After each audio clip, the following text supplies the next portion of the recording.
Hi, this is Jeff Mesnick. I'm here with Envisions from with Vestigo Ventures publication, and I'm here today with Andy Putterman from 1812 Park. How you doing today, Andy? I'm doing great, thank you. Well, thanks for joining us today. I understand that you're in the DC area. Is that correct? I am Hey, Georgetown, Georgetown. Nice. That's a nice area. A lot of fun places, a lot of good places for dinner, right? and Halloween just passed. And Halloween. Awesome. And I guess so. You're on the board of advisors for Vestigo Ventures. Is that I correct? am. Yes. And how do you know Mark? My background is before I met Mark, I had two businesses. One was a wealth management firm, which we sold in 2007, and then I ran a platform, a research technology firm that we sold to LPL when Mark was CEO. Oh, great. And today at 1812, you guys are a venture firm. Is that correct? Or No, no, oh, I sorry. sit and I sit on the executive team of about 10 different wealth management companies, Oh, wow. giving them Okay. advice on how to run their businesses. Oh, excellent. So you're a good person for us to talk to, as we know Vestigo always looks for cutting edge information. Hopefully. So today we kind of just wanted to get a sense of what you're seeing out there, being on the board of all these different companies, and trying to understand maybe some of the trends that are out there, and anything that's really changing the advisor business. So maybe you can start off with what are the key trends that you see out there today? One of the trends that's not really discussed all that often is that anyone with a bank account today, over the last 4 or 5 years, can actually get investment advice, right, from a Hmm. technology firm. That never existed before.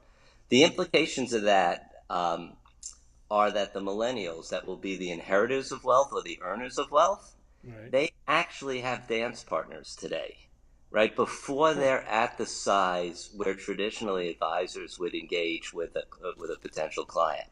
I believe, and this is my opinion, that the community out there doesn't think that these micro investing firms or robo firms are actually going to morph with advice. So as these individuals get more wealth, I don't know if it's going to be as easy to tear them away from the existing places that they're using today. The client experience is great. I think it's going to be a little bit more challenging as these other firms develop and become more advanced. So I would say that's one. I go through a couple of others. One is the industry talks about it all the time.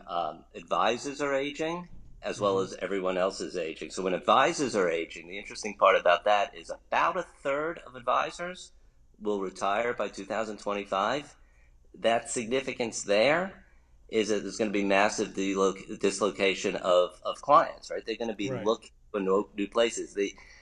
The reason I think that's important from the fintech space is traditionally when that happened, people went to other like kind advisors. Once they dislocate, they have a choice to go to where other opportunities exist, where the client experience is better, or where there's different features. And I think that's going to be a challenge, as well as the other area of aging is people are aging, right? And um, again, another thing I think is missed out there in the community is as people age, their wealth, if you look at the mass affluent, their wealth gets deteriorated because of age of healthcare. Right. Most advisors in the wealth management space know nothing about longevity planning. Um, and I think it's a missed opportunity out there. I call it lifespan management.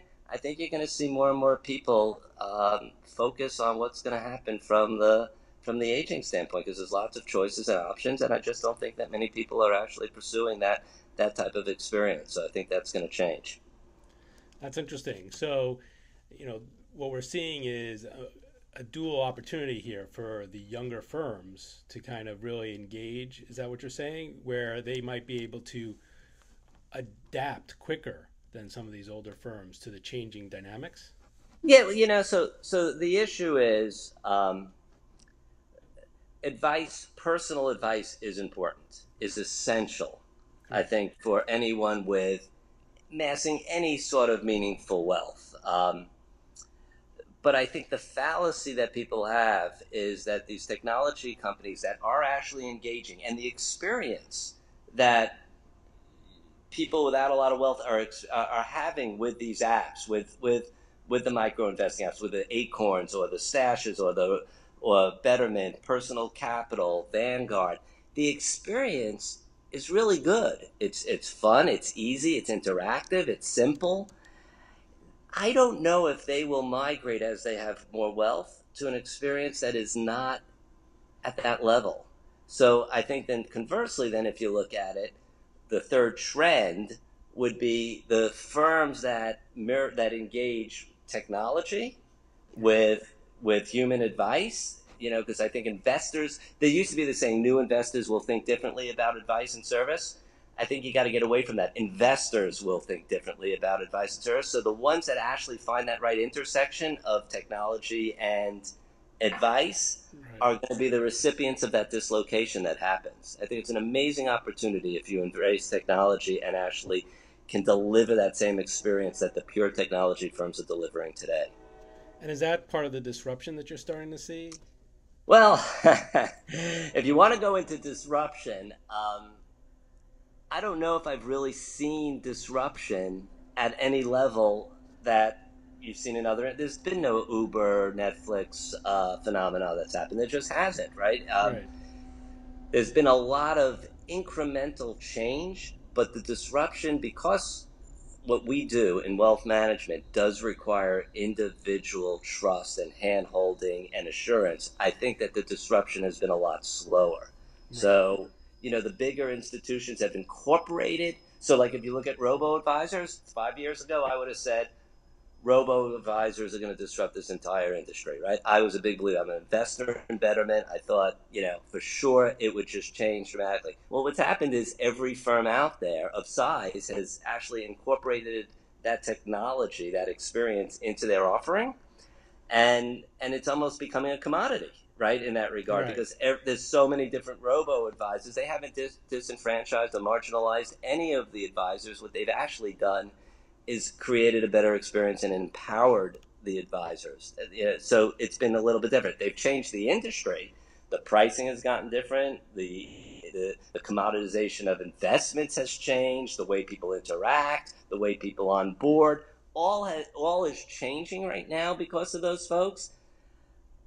But disruption, no, I'm not a fan. Now, where I think you can see disruption out there is in a couple of places. You look at custodians with blockchain, right? Right. I wonder what's going to really happen there, right? I have absolutely no idea, but their value proposition today is transaction and custody. Could blockchain actually take that out and change their whole revenue model around? I think it could disrupt them in that case. And I think that the item that I started with on the trends, I think it's been disrupted that the small investor, the small person with $500 of cash, actually has a place that they're getting advice. It's only going to get better Right. and better and better. So I don't think people talk about that as disruption because it's been this unfocused community, but I actually think it's something of more importance than people realize. That's interesting because in another conversation I've had, we talked about the possibility of disruption, and the challenge with disruption is that there is new great technology, as you mentioned, with the investment that you have, but the trust mechanisms are what you're missing out on, and that one to one. So you're, instead of creating the traditional disruption, it's almost like you're seeing the evolution of a disruption, almost. Yeah, well, that's what I call the empowerment, right? It's Right. right. So I believe that, just like you said, the personal trust, that hand holding, um, matters in this Right. industry, and we touched it a little bit, and certainly the robos are doing great, but because of where there was no access at all to investing, they're doing well, and now they're beginning to bring in more and more advice at different levels of tiering. Hmm. I think advice will be part of this industry. I don't see any way Right. around it right now. I didn't So always believe that. yeah. And so how do you kind of look at now this industry? And I have a guess, but I guess the big winners that you think that are coming down the pipe. Um, so, I'll go small winners first. Okay. You know, all of these firms in the platforms in well, let's go into the portals, the rebalancing, the task loss harvesting, the anything that's changing the experience, Hmm. planning, estate planning. They're all going to be winners. I believe they're going to be winners much more in the B2B side than in the B2C side, right? So I Right. think that just continue to create scale and efficiencies and experience for all of the people out there. Right. The big winners, I don't think that's changed in the standpoint the platforms, the people that service from onboarding to prospecting, onboarding, investment out in asset allocation, investments, rebalancing, Right. all from soup to nuts. That's they have the opportunity to be the winner, the big winners. But and again, I'm often wrong, but never in doubt. I don't believe. I think it's harder for the existing platforms to lead that disruption. They've got legacy people, they've Yeah. got legacy systems, they got legacy comp structures. I think it's somebody with more of a technology bent or clearly a bent, but that embraces and understands that human side is there. So I do this speech, and I go through this thing and I go, who am I? Right?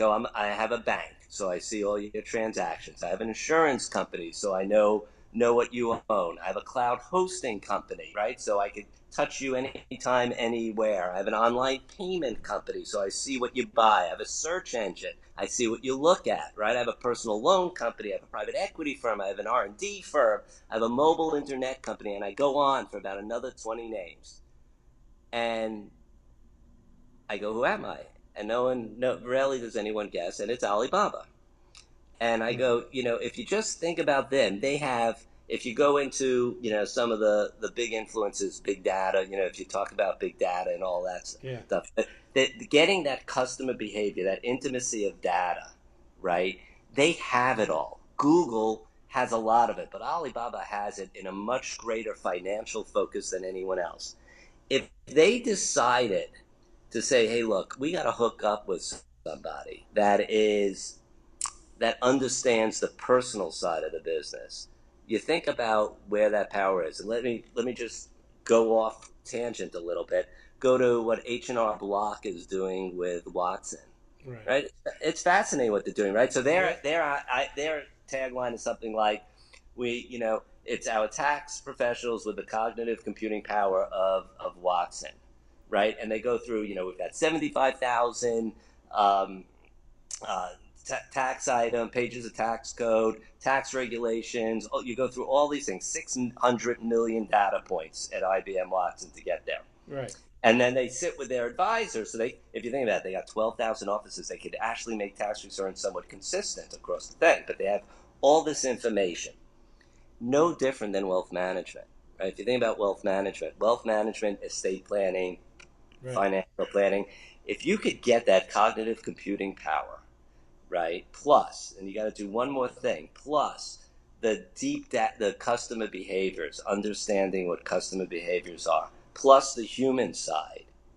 Think Right. about the experience and the it's a better solution for the investor, right? If you know that, right? Right. If you have all three of those things, just think of how that business could go today from the one person that's been a lot, in business for 10 years is giving you all their advice, based upon what they have read, right? Right. Compared to that type of scenario, I find it fascinating as to where it goes. So, like, I'll give you so if you think about data, Yeah. um, what does that mean? So right now we do, in our industry, we do risk profiling, right? Right. So we go through and we ask you all these questions. The market went down 20%, how will you be? And all this other stuff. And then until the market goes down, all of that stuff was just people talking, right? Right. Whatever they wanted to say. It goes down 20%, and all of a sudden people are complaining all over that said, I'll be fine, 25%, no problem, Right. right?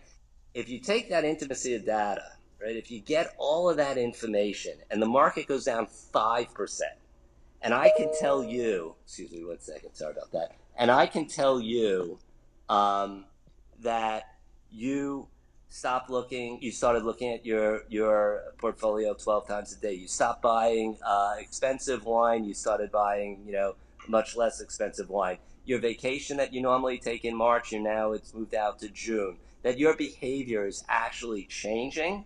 Right. Think about how I can engage in that conversation, or even better, I go and meet with you and I could say, "Hey, I noticed this. Right. Let's talk about that, as opposed to what's new. Let me hear what's going on." I can actually lead in that engagement, changes the industry around.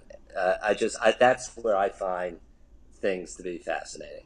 Ah, I think you're right. It seems like it's the triangle, right? It's the trust, the behavior, and the data.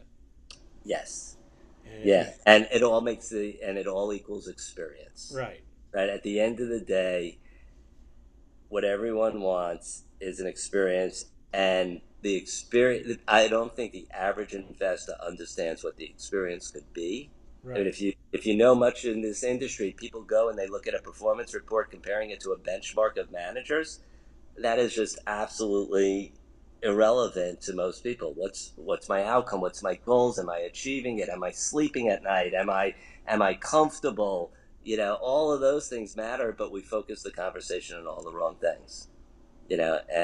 And we rely on people to tell us what they think, right, but behavior and actions and patterns of life are much more indicative of what people really do. It's like right, going to the doctor. Do you tell the doctor everything? Well, you just tell them, what they want to hear. right. There's some of that goes on in wealth management, and this could change all of that around. Well, this is great. Well, I really appreciate the time. I know that you're heading out soon, but we'll take this video, and I'm sure the many recipients of the Envisions newsletter will love hearing your thoughts. So thank you. All righty, my pleasure. Thank you so much. It was nice meeting you. It was nice meeting you. Have a All great right, day. bye bye.